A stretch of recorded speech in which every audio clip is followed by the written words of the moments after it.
वर आता विचार पण त्यांनी करू नये असं मला वाटतं. पण दोघं एकत्र येणं चांगली गोष्ट आहे, आनंदाची गोष्ट आहे. कुटुंब एकत्र यावं, मात्र हे दोन पक्ष एकत्र यावे असं वाटतं का? आणि मित्रत्वाचा सल्ला अशा वेळेला राज ठाकरेंना आपण काय देणार? कारण भाजपही म्हणतं की आमची त्यांच्याशी जवळीक आहे, एकनाथ शिंदे देखील म्हणतात की राज ठाकरे आमच्याशी जवळ आहेतच.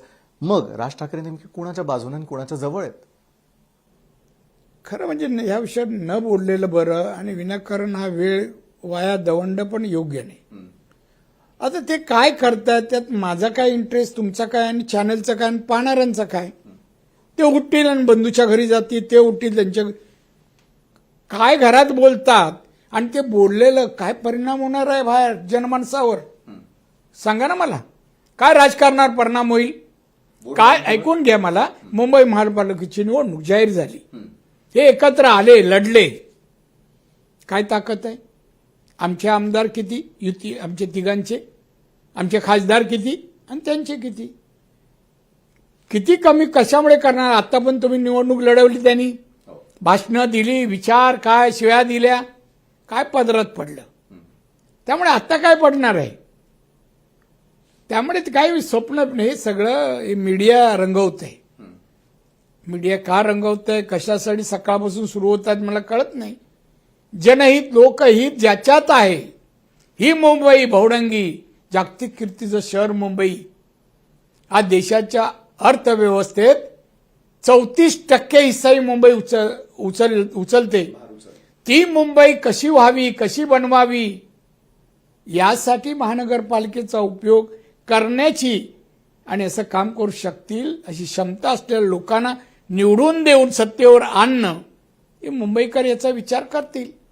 कोणाला तरी घर कुटुंब चालवायचं आहे आणि म्हणून पैशाची व्यवस्था करण्यासाठी टेंडरच्या माध्यमातून म्हणून मुंबई ताब्यात आता मुंबईकर देणार नाही. 26 वर्ष मुंबईकरांनी कुटुंब चालवलं, 26 वर्ष. आता संधी नाही, आम्ही देणार नाही ती संधी. कोणी असो, मैत्री एक भाग आहे, सत्ता दुसरा भाग आहे, आणि जनहित तिसरा भाग आहे. मी 3 डोळ्यांनी पाहतो. बरं, तुमच्या तिन्ही डोळ्यातून आपल्याला काय वाटतं की एका बाजूला मराठी माणूस, मराठी अस्मिता, यावरती किती वर्ष निवडणुका लढवायच्या, विकासावर आपण निवडणुका कधी लढवायच्या? साहेब, तुम्ही मला एक सांगा हो, तुम्ही मराठी म्हणताय ना, कोणामुळे म्हणताय एवढं मला कळतंय. मराठी माणसाच्या न्याय हक्कासाठी एक पक्ष उभा राहिला, एक संघटना, शिवसेना, माननीय बाळासाहेब. मराठी माणसाच्या न्याय हक्कासाठी, हिंदू धर्माच्या रक्षणासाठी, साहेबांनंतर मराठी माणसाच्या रक्षणासाठी शिवसेना काम केलं का? या मुंबईत संयुक्त महाराष्ट्रानंतर मुंबई मिळाली, महाराष्ट्र बनला. पण या महाराष्ट्रात तेव्हा मराठी 60% होते, आता 18%वर शिवसेना आहे ना.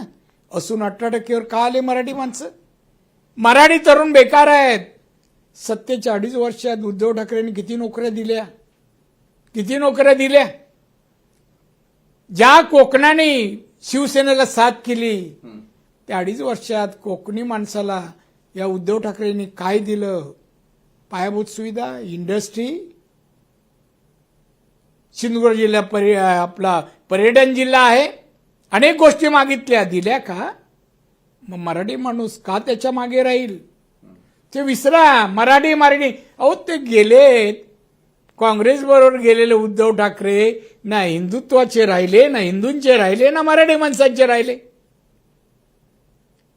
अहो, त्या म्हणजे सोनिया गांधीच्या बंगल्यामध्ये भेटायला वाट पाहणारे उद्धव ठाकरे आणि आमचे स्वाभिमानी अभिमानी बाळासाहेब ठाकरे कधी कोणाच्या घरी पाऊल नाही ठेवलं, आणि दारावर उंबरठ्यावर उभे होते. आत्ता बोलवतील, आत्ता बोलवतील.